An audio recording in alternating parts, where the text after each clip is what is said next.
Hey LeBron, I know you always talk about game one being a feel-out game. Was there anything that Houston did tonight that flummoxed you guys more than expected based on the week of watching film and knowing how they play with this unique small ball group that you saw on the court tonight? I think it's the speed. They play with a lot of speed, obviously starting with the head of the snake and Russ, but they play with a lot of speed, both offensively and defensively. And you can watch it on film, and you can see it on film.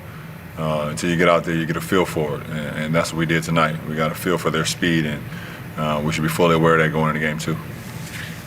Did it stand out to you more on what you guys, the struggles offensively or defensively? Bit of both. What was the thing that stood out the most aside from I don't think we had many struggles defensively. Obviously, we allowed James to get to the free throw line way too much in the first half.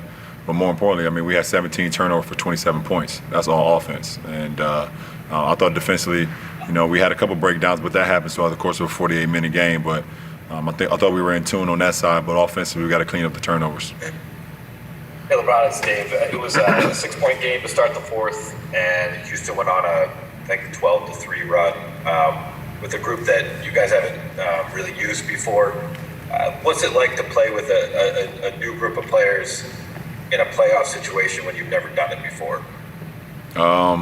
Who's ever on the floor, we got to do a better job executing. And EG came in the fourth quarter and sparked them on the offensive end. Getting to the line, getting into the paint, making shots, and we didn't get any to fall for us. So we got to do a better job of that.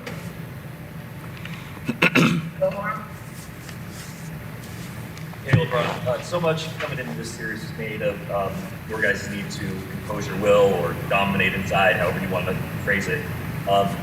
What do you think needs to happen on that front that didn't happen tonight? How big of a part of that was the result? We had 17 turnovers for 27 points, and versus a team that's 100-yard dash team. You cannot turn the ball over like that, and it's just that simple. It starts with myself being the primary ball handler, and it trickles down to everyone else. So, we got to be a complete turnaround going into game two. Allie? Kyle Bueller? Hey, LeBron. I know generally when the game's going on, you stay pretty locked in within the line, but Savannah being here and the other families being here, did you draw anything from that presence on the sideline today? No, not really. It's definitely a blessing to have my wife here. But my kids are back in LA still. My mom's back in Ohio. But I'm definitely happy that she's here.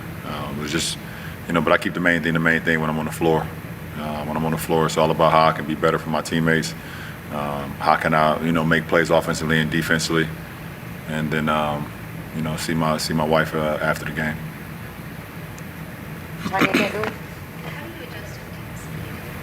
Say it again. How do you adjust to the team speed? You understand that it's not about just the legs moving; it's about the hand movement as well. They're great with their hands. You understand that if you have a turnover, you can't really relax. You have to get back quick twitch plays because they're extremely fast, especially when Russ gets it. So you adjust to that by playing against it. And it's kind of like in the early 2000s when the St. Louis Rams, the greatest show on turf. People always say how they scout them.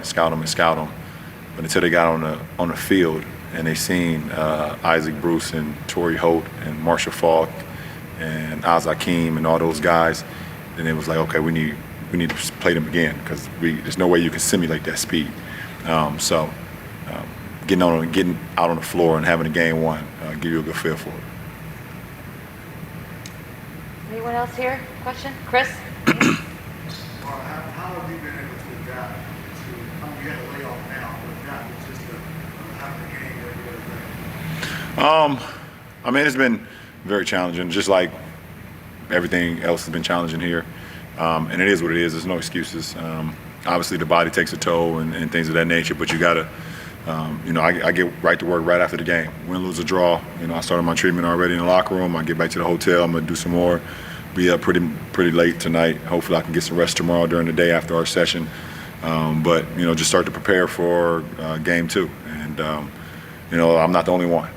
Everyone here, you know, obviously if you're able to close out a series, you get an opportunity to have a couple of days, but once you get going, it's every other day, and you understand that. So you got to be, you know, very smart about your treatment sessions and getting in your work, but also staying off your feet too as well, and just preparing yourself mentally and physically for whatever game is next.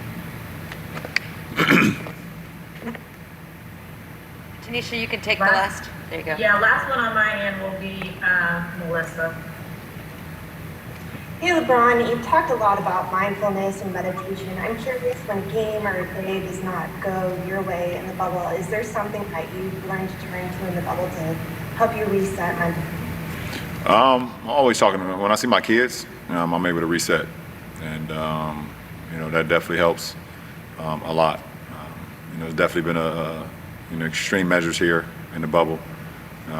You know, mentally, you know, staying sharp, mentally being in tune with yourself, and being without your family for an extended period of time is something that not only myself but a lot of guys that's here and coaches and everyone in general just you know, haven't really had to go without. So you talk about essential parts of your life, you know, family always comes first. So, you know, having that out of your life, you know, you have to put yourself in a position where mentally, you know, what centers you.